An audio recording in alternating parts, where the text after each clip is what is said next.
Good evening, everyone. So, today we will deal with immovable property definition. Immovable property definition is given under Section 3 of Transfer of Property Act. जब हम section 3 में देखेंगे तो immovable property के बारे में एक नेगेटिव डेफिनेशन दी गई है. इसमें कहा गया है कि immovable property doesn't include standing timber, growing crops and grass. So ये बता रहा है हमें कि इमूवेबल प्रॉपर्टी में ये तीनों चीज़ें नहीं होती. But what about the things which are included under immovable property. हमें कैसे पता लगेगा कि इमूवेबल प्रॉपर्टी में क्या क्या चीज़ें इंक्लूड होंगी. सो उसके लिए पहले हम देखेंगे section 2 of transfer of property act. देखिए, जब हम सेक्शन 2 की बात कर रहे हैं तो सेक्शन 2 का जो सब क्लॉज बी है वो देखिए, उसमें लिखा हुआ है एनी टर्म्स और इंसिडेंट्स ऑफ एनी कॉन्ट्रैक्ट और constitution of property which are consistent with the provision of this act and are allowed by the law for time being in force shall deem to have effect. मतलब कि जो चीज़ें immovable property या TPA के अंदर inconsistent नहीं है, जो चीज़ें टीपीए के साथ इनकंसिस्टेंट नहीं है, वो टीपीए आने से, ट्रांसफर ऑफ प्रॉपर्टी एक्ट आने से नल एंड वॉइड डिक्लेयर नहीं होंगी, वो वैलिड रहेंगी. सो हम जब भी ट्रांसफर ऑफ प्रॉपर्टी एक्ट की बात करेंगे तो हम विच शोज कि जो ट्रांसफर ऑफ प्रॉपर्टी एक्ट है वो एग्जॉस्टिव नहीं है. We can take help of other laws as well. For instance हम जनरल क्लॉजेज एक्ट 1897 और रजिस्ट्रेशन एक्ट 1908 को भी साथ लेकर चलेंगे whenever we are dealing with the definition of immovable property. So देखो, जनरल क्लॉजेज एक्ट है 1897 का, उसमें दिया गया है सेक्शन 3 सब क्लॉज 26. उसमें दिया हुआ है कि immovable property include land, benefit to arise out of land, things attach to earth plus permanently fasten to anything attach to earth. So immovable property में क्या क्या चीज़ें इंक्लूड होंगी, वो चीज़ें हमें वो सब कुछ बताया गया है section 3 sub clause 26 of general clauses act 1897.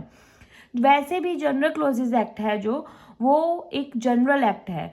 When ever there is problem related to any definition, any word की किसी वर्ड का मीनिंग नहीं समझ आ रहा और उसकी डेफिनेशन हमें किसी एक्ट, पर्टिकुलर एक्ट में नहीं दी हुई, तो we will always take the help of general clauses act.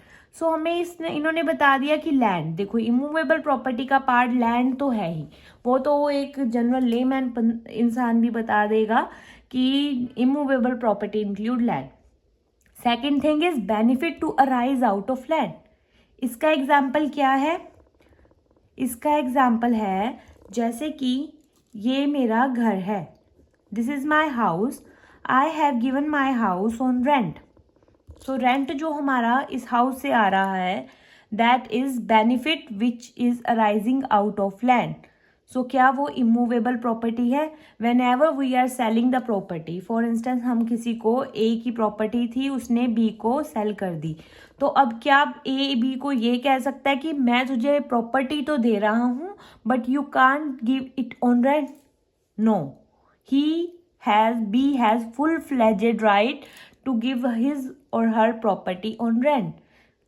So this is what is called benefit to arise out of land, कि जो benefit land से arise हो रहा है, that is also part of immovable property. For example, कोई immovable property है, उस पर हमने तालाब बनाया हुआ है और उसमें there are so many fishes.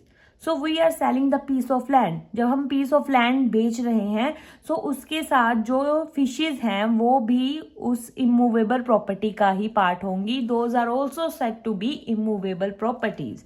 ठीक है, so benefit arising out of land भी समझ आ गया. उसके बाद नेक्स्ट है थिंग्स अटैच टू अर्थ. इसका एग्जाम्पल है when we are selling the house. अब हम घर बेच रहे हैं, उसके साथ हम खिड़कियां साथ में बेचेंगे.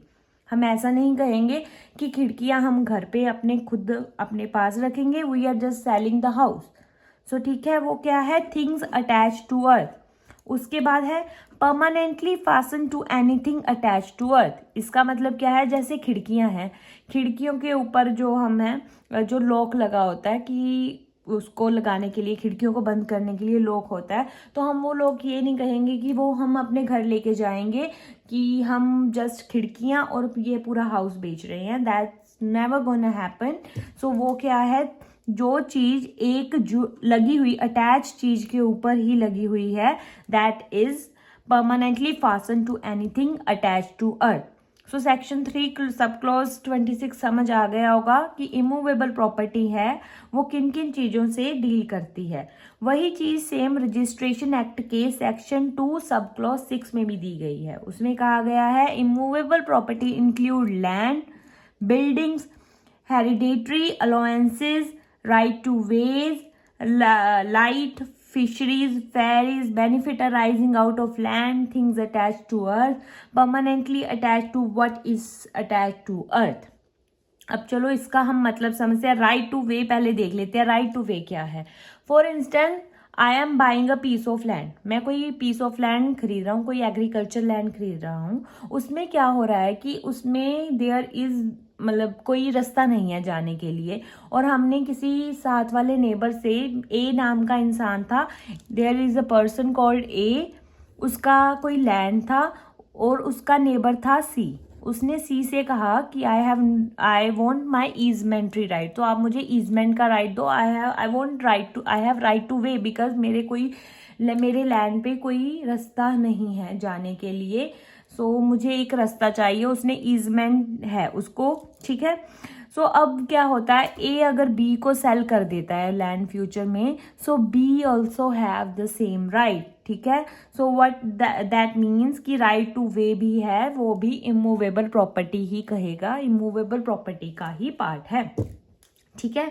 सो राइट टू वे हो गया. हेरिडेटरी अलाउंसेस क्या होते हैं, जैसे कि इमूवेबल प्रॉपर्टी है. इमूवेबल प्रॉपर्टी से किसी को कोई भी किसी का हेरिडेटरी आगे फ्यूचर में जाके एयरशिप या कुछ भी आएगा, फ्यूचर में कोई भी राइट मिलेगा. अभी क्या हो रहा है कि अभी के लिए उन्होंने कहा है कि आप सिर्फ रेंट एंजॉय करो, तो वो रेंट भी है, वो benefit arising out of land भी है, और hereditary allowance we have which is attached to immovable property, so that is also the immovable property.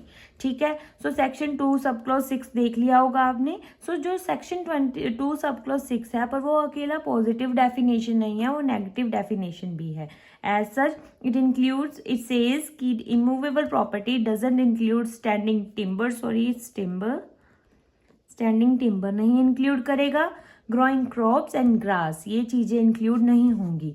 और यही सेम चीज़ कहाँ पे भी दी गई है, ये दी गई है सेक्शन 3 की डेफिनेशन ऑफ इमूवेबल प्रॉपर्टी में, ठीक है. अब देखो हमने जब ये पढ़ा सेक्शन 2 सब क्लॉज 6 पढ़ा, ठीक है, और जब हमने सेक्शन 3 सब क्लॉज 26 पढ़ा, तो हमने एक वर्ड पढ़ा things attach to earth. Things attach to earth यहाँ पे भी है, देखो things attach to earth. So things attach to earth का मतलब क्या होगा, that is given under TPA. TPA में अटैच टू अर्थ की डेफिनेशन है, it includes rooted in earth, embedded in earth और attach to word so embedded. Rooted in earth का मतलब क्या है, there is a, for example लेके चलते हैं. There is a piece of land जहाँ पर हमने एक पेड़ लगा दिया, मैंगो ट्री लगा दिया. अब जो मैंगो है वहाँ पर, जो उसके ऊपर मैंगो है, ठीक है, those are also benefit arising out of land, कि उस लैंड से बेनिफिट अराइज हो रहे हैं. हमने जब पेड़ लगाया मैंगो का, क्या हमारा इनिशियल इंटेंशन ये था कि हमने उसे काटना है, हमने उसे इमूवेबल प्रॉपर्टी नहीं मूवेबल की तरह ट्रीट करना है, नहीं. आर इनिशियल इंटेंशन वॉज कि ये पेड़ यहीं रहेगा हमेशा के लिए, इसलिए हम ये वाला पेड़ लगा रहे हैं, नहीं तो हम कुछ और लगाते, ठीक है.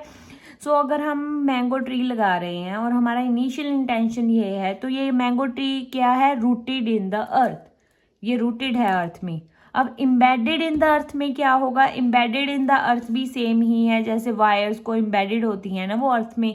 और attach to what so embedded क्या हो गया, जो मैंने खिड़कियों का एग्जाम्पल दिया है, या खिड़कियों के ऊपर जो वो होती है लॉक होता है, उसका एग्जाम्पल दिया है, that is attach to what so embedded. So यहाँ से इमूवेबल प्रॉपर्टी की डेफिनेशन कंप्लीट होती है। मतलब इमूवेबल प्रॉपर्टी की डेफिनेशन जब भी हम करेंगे तो तब हम general clauses act, registration act 1908 और अटैच टू अर्थ डेफिनेशन को साथ में लेकर चलेंगे, तभी इमूवेबल प्रॉपर्टी की डेफिनेशन कंप्लीट होगी।